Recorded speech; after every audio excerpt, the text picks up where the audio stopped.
Hi, my name is Father Mike Schmitz, and you're listening to the Bible in a Year podcast, where we encounter God's voice and live life through the lens of Scripture. The Bible in a Year podcast is brought to you by Ascension. Using the Great Adventure Bible timeline, we'll read all the way from Genesis to Revelation, discovering how the story of salvation unfolds and how we fit into that story today. It is day 299. You guys, I can do the math today. There are 66 more. It's easy math for me. Tomorrow will be even easier. It'll be 65 days tomorrow, 66 days left today. It is day 299. We're reading the second book of the Maccabees, chapter 2, also Sirach, chapter 42, 43, and 44, as well as Proverbs 24, verses 8 and 9. As always, the Bible translation I'm reading from is the Revised Standard Version, the Second Catholic Edition. I'm using the Great Adventure Bible from Ascension. If you want to download your own Bible in a Year reading plan, you can visit ascensionpress.com/Bible in a Year.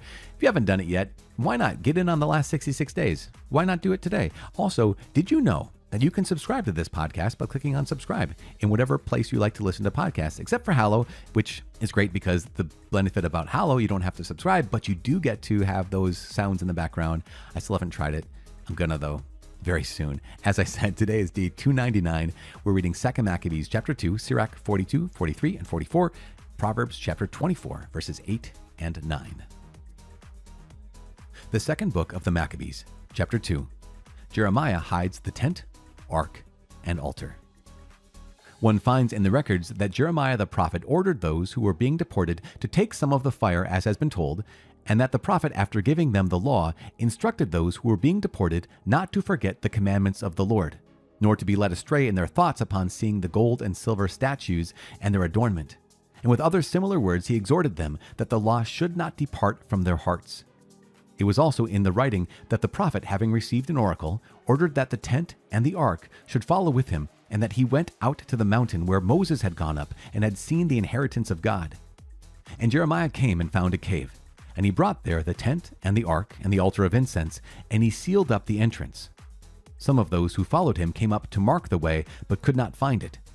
When Jeremiah learned of it, he rebuked them and declared, "This place shall be unknown until God gathers his people together again and shows his mercy.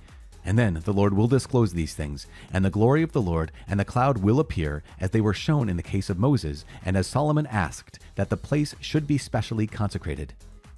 It was also made clear that being possessed of wisdom, Solomon offered sacrifice for the dedication and completion of the temple.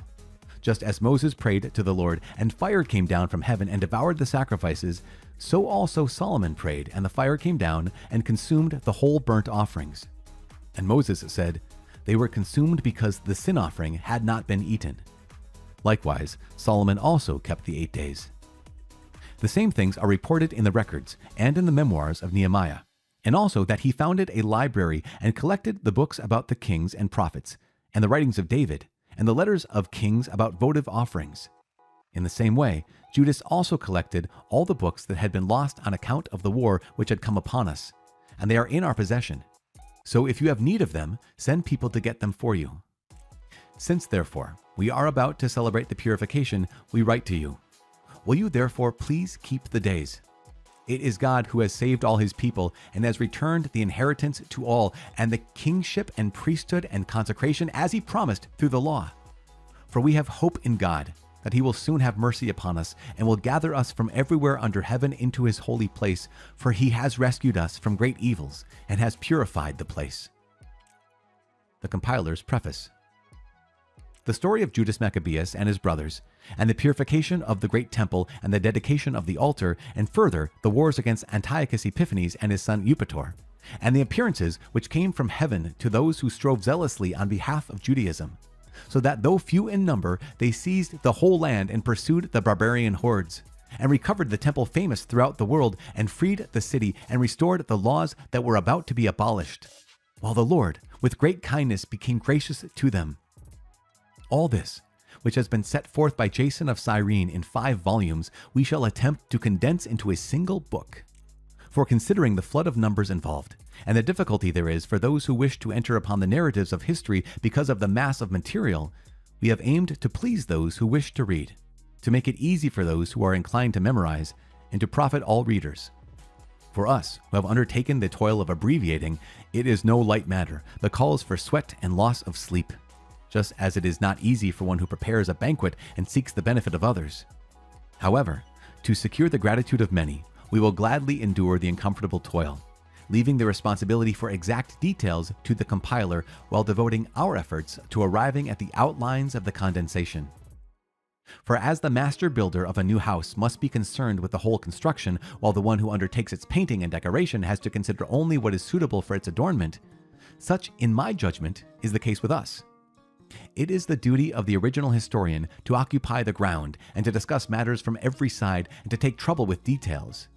But the one who recasts the narrative should be allowed to strive for brevity of expression and to forego exhaustive treatment.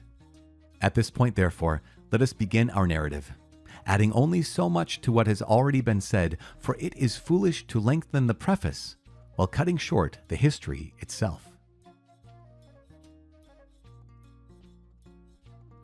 The Book of Sirach, chapter 42. Of the following things, do not be ashamed, and do not let partiality lead you to sin. Of the law of the Most High and His covenant, and of rendering judgment to acquit the ungodly, of keeping accounts with a partner or with traveling companions, and of dividing the inheritance of friends, of accuracy with scales and weights, and of acquiring much or little, of profit from dealing with merchants, and of much discipline of children, and of whipping a wicked servant severely. Where there is an evil wife, a seal is a good thing, and where there are many hands, lock things up. Whatever you deal out, let it be by number and weight, and make a record of all that you give out or take in. Do not be ashamed to instruct the stupid or foolish, or the aged man who quarrels with the young. Then you will be truly instructed, and will be approved before all men. A daughter keeps her father secretly wakeful, and worry over her robs him of sleep when she is young, lest she not marry, or if married, lest she be hated, while a virgin, lest she be defiled, or become pregnant in her father's house, or having a husband, lest she prove unfaithful, or, though married, lest she be barren. Keep strict watch over a headstrong daughter, lest she make you a laughingstock to your enemies, a byword in the city and notorious among the people, and put you to shame before the great multitude. Do not look upon anyone for beauty, and do not sit in the midst of women. For from garments comes the moth, and from a woman comes woman's wickedness. Better is the wickedness of a man than a woman who does good, and it is a woman who brings shame and disgrace. I will now call to mind the works of the Lord, and will declare what I have seen. By the words of the Lord his works are done, and in his will justice is carried out. The sun looks down on everything with its light, and the work of the Lord is full of his glory. The Lord has not enabled his holy ones to recount all his marvelous works, which the